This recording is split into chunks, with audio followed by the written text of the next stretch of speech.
continues to go on. But I do feel, happy to be back and, ready to get some jewelry. That's it with Bogdan! He's done it again! They cannot stop Huerter working on Curry on the other end. What is going on, Hawks Nation? Welcome back to another episode of Hawks Fan TV. As always, I'm your host AC, and we are back again with another HFTV episode. And this week's episode, we're going to be breaking down all the highlights from Media Day and, of course, the first 2 days of training camp. Okay, so obviously, this week has been quite the eventful one. It started off Monday with the very first media day of the new 2021-2022 season. We got a lot of great quotes from the coach, the team, and all the players and all that good stuff that we'll dive to in just a second.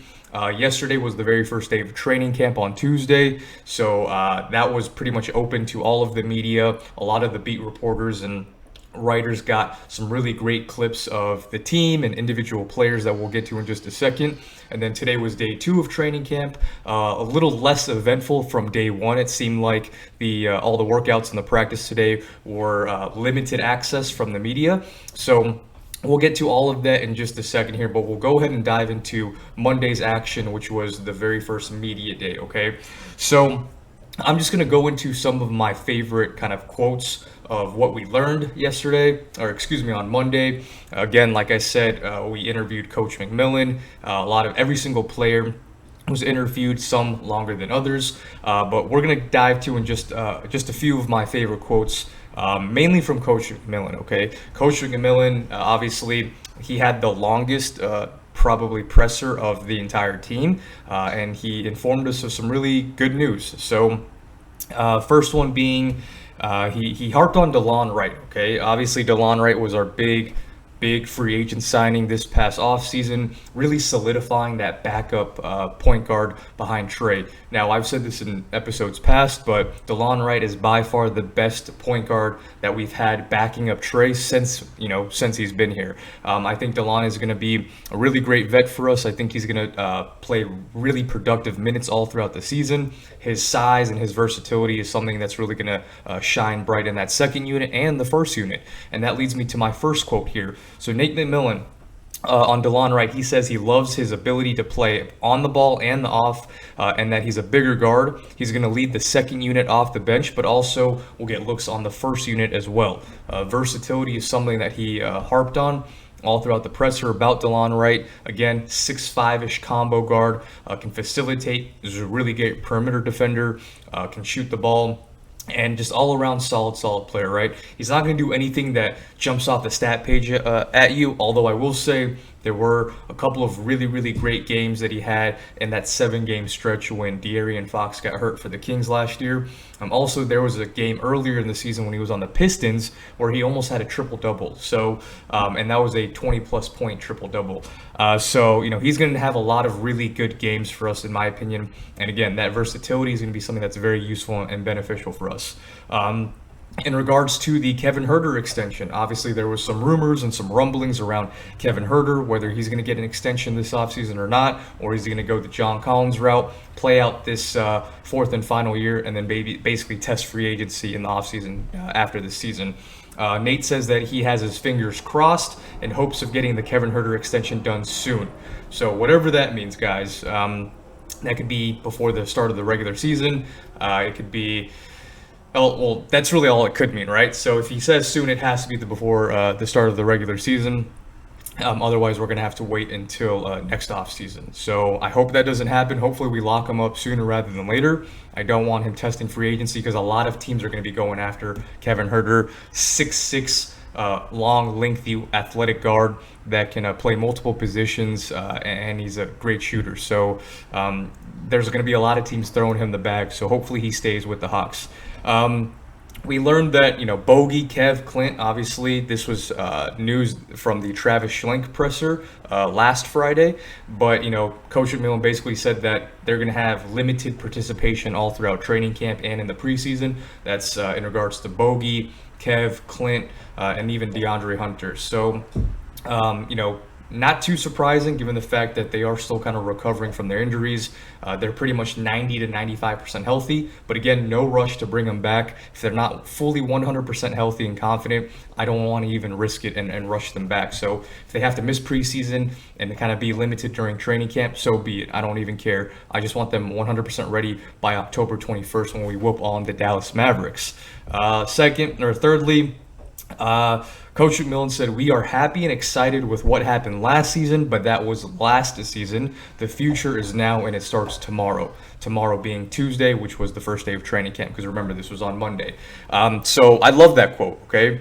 The mindset from Coach McMillan and the rest of the guys, when you hear them all throughout the media day on Monday, it was very clear that, what's done is done, right? It was great that we went to the Eastern Conference Finals. However, in order to be great, you have to do it multiple seasons, right? This is something that Bogey had in his interview with Chris Kirshner of The Athletic. He mentioned in order to be an elite team, a great team, you can't just do it one time. You have to consistently do that for multiple seasons. And you better believe Coach McMillan is going to have our guys playing their best effort all throughout the season to prove to the world that last year's run was not a fluke, okay? And no one else wants to prove that more than the guys themselves. So, that's a great mindset to have. Last season was last season, and the future is now, guys. Let's focus on this new season. Let's secure home court. That was something that a lot of the players and Coach McMillan harped on, was that's one of their goals, is to secure home court. Obviously, you have to be a top 4 seed to do that.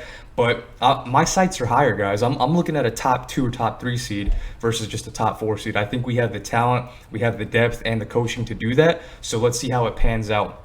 A couple of other good quotes. Lou Williams said a lot of great things, right? That my favorite quote about him was the fact that, he's a vet. He's been in the league for 16 plus years now, and he's proven to the world exactly what he's capable of, right? There's nothing else left for him to prove other than getting a championship. That's the last thing that he's really gunning for.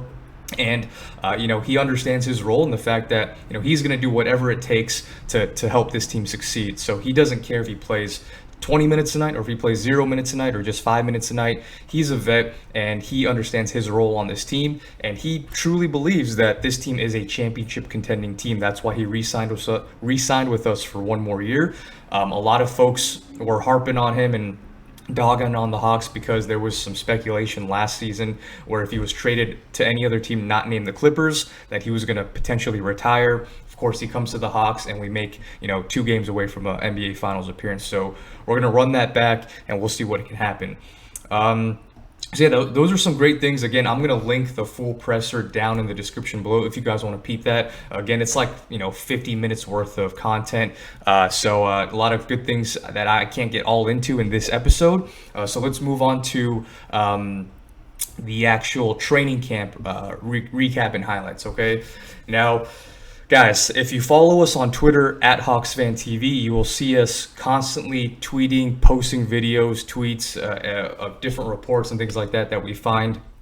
And one of the main storylines from yesterday was Cam Reddish, okay? Even on HawksFanTV.com, I did a full write-up on some of the key observations and 3 key takeaways from day 1. And Cam Reddish was definitely in the forefront of that. So if you guys want to look at that article, I'll also put that in the description below on HawksFanTV.com. But let me just show you guys a quick soundbite of something that Trae Young said in regards to Cam Reddish, okay? So we're going to go ahead and flip this over here. And this is what Cam said. Or this is what Trae Young said. He's unbelievable.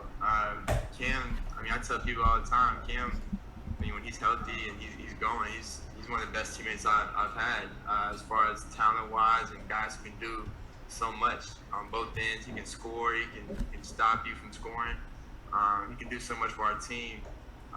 But a lot of it's been because of health issues and injuries and things like that. So I just really want to see him stay healthy, and I know he's going to be mentally locked in coming into this season, and I just hope he's out there on the floor with us. You guys, you heard him, man. That's what every single player that I've spoken to, not me personally, but that is, from people that know the players personally, this is a very, very common theme, right? A lot of people say that during practice, Cam Reddish looks like hands down the best player on the court, on a lot of given nights. So Again, you just heard it from Trey. He's one of the most talented teammates he's ever had. And we've seen it too. We've seen small glimpses and flashes of Cam Reddish's greatness. We already know what he can do on the defensive side, but it's really being able to string up consistently on the offensive end. And I'm going to show you some clips here of some of my favorite clips of Cam Reddish from day one of training camp. Okay, I'm going to run this first clip for you guys. This is Cam Reddish going against some players in some one-on-one drills. Here's against Bogey. A little step back, jumper, wet, okay? That was from the 3. And here's against DeAndre Hunter. Nice pull-up, wet, okay. This is against AJ Lawson, okay?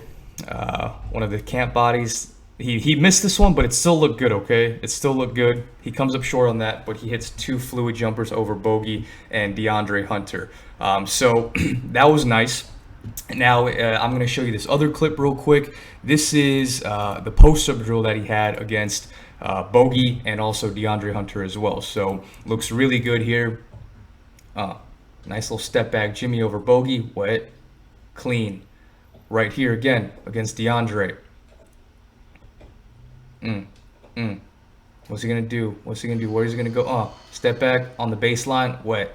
Like, guys, like, this is fluid. These are clean, very fluid, very crisp. His jumper looks really nice. Obviously, his movement looks really good. So he's looking good, guys. He's looking good. Here's another one. The last one I'm going to show you from Cam. This is once again on DeAndre Hunter. A little one-on-one drill once again. This time he step back over the long stretched arms of DeAndre Hunter and trickles it in, gets the nice friendly bounce. Again, I mean, you can just see, look at the movements, look at how fluid he looks just with the ball in his hands. He just looks like a basketball player, okay? He just looks like a hooper. So Cam Reddish was really kind of the star of the show yesterday. A lot of the reporters, like Sarah Spencer from the AJC, Chris Kirshner of The Athletic, Kevin Chenard of ATLHawks.com, a lot of those clips were from Cam and just him balling out, okay? So the talent is there. It's just whether or not he can consistently do it in a game setting, and I think he can. Again, I think the Game 6 of the Eastern Conference Finals against the Bucks, I think that was a small taste of what is soon to come, okay? So now that he has a full offseason, a full healthy training camp under Coach McMillan, I think this is really the year that he's going to blossom and break out into that star player that we are hoping for. Again, keep in mind, guys, he's only played 84 career games since entering the league. That's basically one full season. That's a rookie season. And again, he was battling injuries. He was under Coach Lloyd Pierce, who was apparently picked on by him. So the mental wasn't there. And he just, some coaches and players, they don't mesh well. And I think in this case, Cam Reddish and Lloyd Pierce was a prime example of that. And now I think Nate McMillan is really going to be able to unlock his full potential, so I can't wait. The second highlight from day 1 of training camp was Bogdan Bogdanovic, okay? So Bogey had some really, really good clips, and I'm just going to show this first one to you real quick because this was an impressive 3 over Cam Reddish, fading away to win on this one-on-one drill. Look at that. Oof. Guys, again, just because it was so nice. Fading away, that's a high degree of difficulty shot over a lengthy, long 6'9" Cam Reddish. That's not easy, folks. So that was really nice. I'm going to show you this other one. This was my favorite clip of Bogey all day from training camp, okay? So here we go. This was 3 possessions in a row, okay? First one was against DeAndre Hunter. He hits him with a nice little hesitation to free him up and drives to the lane, gets a nice little layup. Beautiful, okay, beautiful. DeAndre probably thought he was going to pull up for a jumper. He uses a nice hezzy. Here's on Skylar Mays, little jab step, clean 3 right over the arms of Skylar Mays. Look at him. Look how depressed he looks after hitting that. Here's Cam Reddish now, okay? Hits him with a jab step back, fading away, and wet. Like, it doesn't get prettier than that, guys. We're going to play that one more time again on DeAndre Hunter, who's arguably our best perimeter defender. Nice hezzy to free himself, gets the rack, easy layup. Now on Skylar Mays, again, he's a solid defender too. Hits him with a nice jab set to create that separation, and then just hits it right in his eye, boom. And then last one on Cam Reddish, the best one of the three, who's again our first or second best perimeter defender, hits him with a nice little pump fake, and then fading away. Guys, it's just like Bogey in his athletic interview with Chris Kirshner, he states that he wants to prove to the world that he is one of the best shooters in the NBA, okay? That was one of his biggest things that he was working on this offseason. And also just to tighten up his game. He felt like he settled a lot last season because he was on such a hot streak and hitting at an insane rate from three. He was settling and just saying like, hey, I was settling for three-pointers because even though for me, in my opinion, they were good shots because I'm a good three-point shooter, but I could have gotten something better. I could have been more aggressive, gotten to the lane, gotten to the free throw line, whatever the case may be. But I think it's very possible that we see another career year. Again, last year we saw Bogey really break out when he came back from that injury. He ended the season with 16.4 points per game on 43% from the three. Elite numbers. Now, for a good 2-month stretch when he came back in the months of April and May, he was actually averaging 21 points per game on elite efficiency as well. So I don't think we're going to see 20 plus points per game this season, just given the amount of talent that we have and all the amount of mouths that we have to feed. But I think it's certainly possible that we can see anywhere from like 17.5 to 18 points a game from Bogey. So again, another career from Bogey is certainly possible. So Bogey, really solid day one of training camp. I know a lot of fans were speculating like, hey, what if Cam Reddish takes over Bogey's spot at the 2 guard? It's possible, but I don't think it's probable, okay? And this is a topic for another discussion, so I'm not going to get into it in today's episode, but let's just say Bogey would have to regress greatly, and Cam would have to basically be performing at an all-star level from day one in order to really, supersede him and taking over that full-time starter role. But that doesn't go to say that I don't think Cam Reddish will be playing. I think Cam will be playing starter minutes, even though he's technically coming off the bench. I think he's going to be closing out games for us. He's going to be playing a lot of in the crunch time moments. So I don't even care if he starts or not. I just want him to maximize his minutes. And then the big storyline from yesterday was, of course, Jalen Johnson. Jalen Johnson, our first round pick, number 20th pick overall from Duke. He injured his right foot landing on it awkwardly coming down from a shot. Those are concerning because it was a non-contact injury. So those are very concerning. You never want to see that happening. But apparently after practice yesterday, he was walking around just fine. Apparently it was taped up. And today during training camp of day 2, he was pretty much participated in all of the workouts. So that's a good sign. Prayers up and knock on wood that it's nothing serious and it's just a slight ankle roll or something like that. So that's really the main things I wanted to go over. Again, like I mentioned, day 2 of training camp, it was a lot more limited access. So we'll see what reports and stories come out from day 2 today. But those are some of the key things from yesterday's day 1 of camp that I really wanted to share with you guys. So I can't believe it, guys. We're almost here at the start of the new season. Training camp has begun already.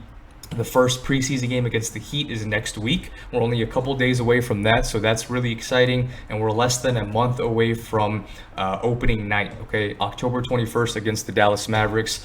We're less than a month away, so I'm super excited.